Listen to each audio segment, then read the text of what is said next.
Good morning, everyone. Hope everyone is having a great Sunday. So, before I go to church, I'm going to have a little discussion about reasons why to be educated. There's a lot of stuff out there, stuff that, if you get a college degree, you make more money, stuff like that. That's not what I'm talking about, really, though. I'm not saying you should get a college degree.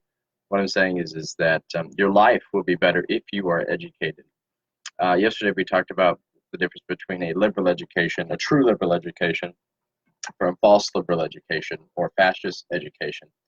Um, and the short story is basically one teaches you to be free from your passions and to hear the authority of reason, and the false liberal education uses your passions to basically make you a servant of some kind to their cause. But that was yesterday's video. Okay. Today we're talking about reasons to be educated in the first place. And this is relevant to you, whether you think so or not, especially if you are a parent, you want your child to get a good education. Well, how do you know what a good education is if you don't even know what an education is? Or how can you really put your energy into something if you don't know why you should be doing it? Right. So some people are willing to put themselves out there to do very, very hard work over a long period of time, but only because they have a motivating purpose that they really believe in. Now, why would you study and consider things seriously if there was no payoff? Well, why would you? I wouldn't. So my short story is when I was in high school, I actually dropped out of high school, and I made the mistake of thinking that my high school experience and middle school, etc., was education. The reality is it's just a means for education, but it doesn't necessarily provide education. It's just a means for it, which you may or may not obtain. Okay. In any case, after this, then I started studying philosophy and actually became a teacher, educator. So as a philosopher and an educator, obviously I care about education, but why should you care about education? Um, okay, so here are three strong reasons to be educated. First, without education, your very world is smaller and lower resolution. So think about that. Your world is actually different if you lack an education. Okay. In the extreme case, imagine if you couldn't write or read. You're obviously going to have less experience with anything that is communicated through the written word. Okay. Now, this is something obvious. What is less obvious is that if you can see how the different pieces of reality, of how human life fit together, if you can see that, then in a way it's kind of like looking at a tapestry. Things do fit together, and that's really interesting. Now, if you don't see those connections, things don't fit together. And it's not a tapestry, it's just, this kind of like a chaotic bunch of sounds clanging together. Obviously, it's preferable if you can see all those connections. Life is different. So if you can see things at a higher resolution, you have a larger world, you see how different pieces fit together, you'll be a different person. Okay. Second, without education, you can't explain why experts might be wrong. Um, this post was actually motivated by a Chesterton quote, which I also posted to my page. Um, Basically, Chesterton, very smart guy. He was a journalist, early 20th century. Um, Basically, the idea is that if you're not educated, you can't tell when an educated person is speaking nonsense or is speaking, profound truth. If you're educated, you know that even educated people make mistakes all the time. And I noticed this too from a lot of videos when people go interview college kids, especially on political matters. And this isn't a partisan issue. This is a culture of education. A lot of these students, they never want to let on. They have no clue what's going on.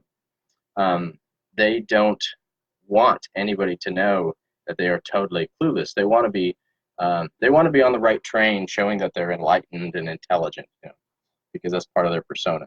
But the reality is that they have no clue what's going on. Now, a wise person would say this magical phrase, which is an indicator that you actually are intelligent. Words, I don't know.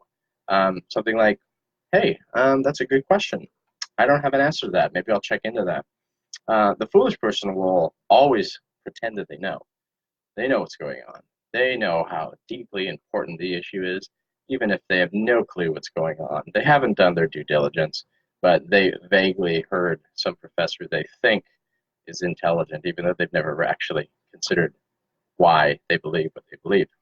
In any case, uh, educated people, experts, are often wrong.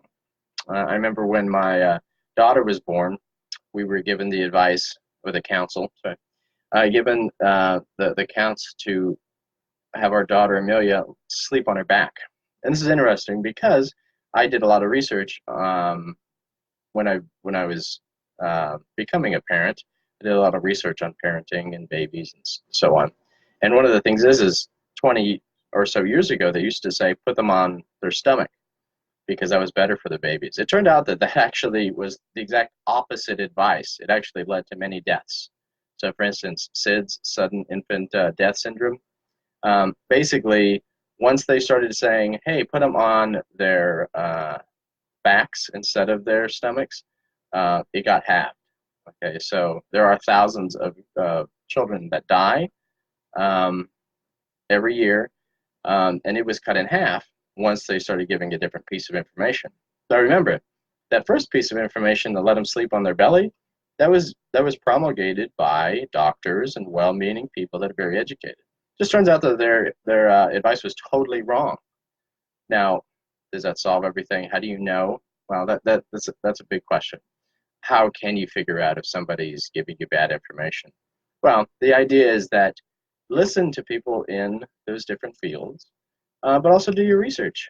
Check back to see if it's actually what is really supported by the studies. Maybe some studies are actually pretty weak, but they're claiming to be strong.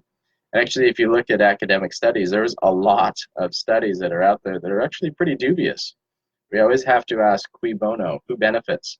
When you get a grant or you get published, that's good for their career. So people are motivated to find something new, to come up with some strong correlation or connection or something like that. You should always be a little bit wary. And if you are an educated person, you know that um, these are just people. They're just doing work, just like anybody else. You know. Um, in any case, so second, without education, you can't explain why experts might be wrong. Okay, so educated people know that they can often be wrong, and that they themselves are often wrong, and they view other educated people likewise. Okay. Third, without education, you can't tell the difference between true things from counterfeit things, true authority from counterfeit authority, true wisdom from folly. Okay, now, again, just because you're educated, just because that you've tried to train your mind to tell the difference between these two things doesn't mean you're perfect. Okay, but if you do put yourself, kind of like going to the gym, you train yourself to work with good technique, to apply yourself, to discipline yourself, you're going to be better off at telling the difference between true authority, like in a political or legal or moral sense, versus some counterfeit that's pretending to be it, or the difference between wisdom and folly. So in church, they've been studying Ecclesiastes at my church. And what's interesting is in Proverbs and Ecclesiastes, there is this allegory of the house of wisdom and the house of folly. Uh, both houses promise the best life, right? Both houses promise wisdom, but one of them is actually leading to the great, and the other one's leading to eternal life, and but they both promise great life, right? Only one of them delivers it, and one of them delivers the opposite. Okay, so education, it helps you sort out the counterfeits. Okay, and one last note: when I'm talking about education, I'm not talking about schooling. Schooling is a means towards education, but if you've ever talked to anybody, you probably realize that just because you have a college degree doesn't mean you're intelligent. And there's different types of intelligence. I'm speaking very broadly here. Just because you have a college degree doesn't mean you're wise.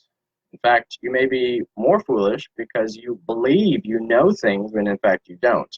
Or you believe you're wise, which makes yourself a fool because you don't. You don't really know what you're talking about.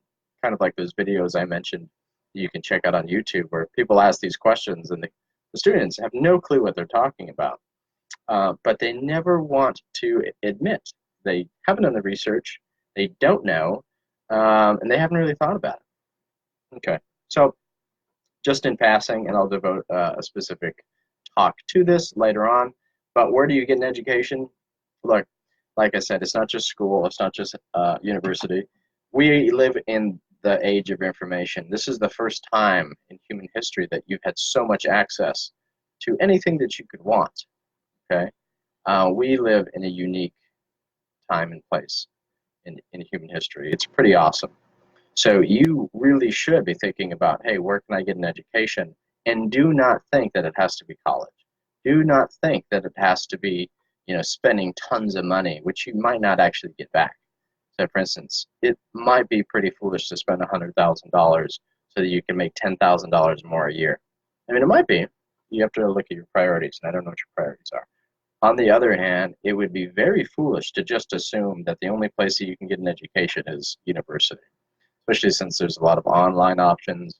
Um, you can get free stuff online. There's websites like my own website that wants to develop conversations and to deliver material to help you become a wise person. Now, you don't have to give me thousands of dollars for every hour of time or something like that. Um, but you have to ask these questions. There's a lot of new things, and we can't just assume that that degree is going to automatically confer the things that you want. Okay. All right. So last comment, true education will transform you. Okay. It'll make you become a different person. Okay. That's really the grand idea. And it will allow you to see the world differently. And in part because you see things that other people can't see in a way that's a power. If you can see and apply certain things that other people can't see and therefore can't apply, then you're going to live a different life. But education is not just about making more money, even though it may. It's not just about getting some job, even though that's a part of it. But in a grander field of vision, you're talking about an education as being a different type of person. Okay, so well, I'm going to get ready to go to church. You guys have a great Sunday and a great week, and we will see you guys later.